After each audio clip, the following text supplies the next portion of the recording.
আসসালামু আলাইকুম। আশা করি সবাই ভালো আছেন। সো কানাডা আসার ব্যাপারে যে প্রশ্নটা প্রায় থাকি সেটা হচ্ছে যে কানাডা আসার আগে আমরা কি স্কিল শিখে আসবো, কি কাজ শিখে আসবো, যার ফলে আমাদের ল্যান্ডিংটা স্মুথ হয়, এখানে কাজ পেতে সহজ হয়। সো ফার্স্ট অফ অল যে বিষয়টা আমি বলবো যে ড্রাইভিং এবং গাড়ি এখানে বিলাসিতা না, এটা লাক্সারি না, এখানে নেসেসারি। এখানে গাড়ি ছাড়া চলা খুব মুশকিল। তো যেখানে থাকবেন সেটা যদি ডাউনটাউন হয়, হয়তো ডাউনটাউনে বাসের ফ্রিকোয়েন্সি এনাফ থাকে, বাস হলেই চলে। প্রথম দিকে আসবেন, বুঝবেন, দেখবেন, এবং বাসে চলাচল করলে আপনার অবশ্যই সাশ্রয় হবে।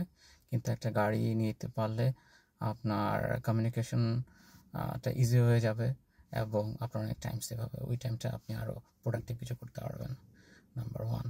নাম্বার টু হচ্ছে আপনার কম্পিউটারে রিসার্চ করার স্কিল। কোনো কিছু গুগলে সার্চ করে, গুগল ম্যাপ দেখে তার লোকেশন ফাইন্ড আউট করার স্কিলটা ইজ ভেরি এসেনশিয়াল।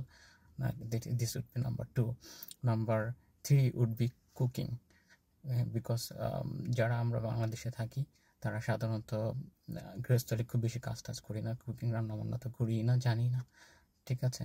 সো এটা ভেরি ইজি। আপনি যদি 2 থেকে 4 সপ্তাহ আপনার মাকে বা বোনকে যদি একটু হেল্প করেন, তাদের কাছ থেকে গাইডলাইন দেন কখন কীভাবে রান্না করতে হয়, কখন মশলা দিতে হয়, কখন কীভাবে কোন ইনগ্রিডিয়েন্টসটা মিক্স করতে হয়, ঠিক আছে? সো এই বিষয়টা যদি শিখেন তাহলে it will save your life. কারণ এখানে এসে আপনার নিজের রান্না নিজেকে করে খেতে হবে। যদি আপনি ফ্যামিলি নিয়ে আসেন, that is a different story, but আপনাকে আপনার রান্নাটা নিজে করে খেতে হবে। বাইরের খাবার কেনার কথা খাবেন, তাই না? আর that will be very expensive. আপনি রান্না করে খেতে পারেন তাহলে আপনার গ্রোসারি বিল অনেক কম আসবে।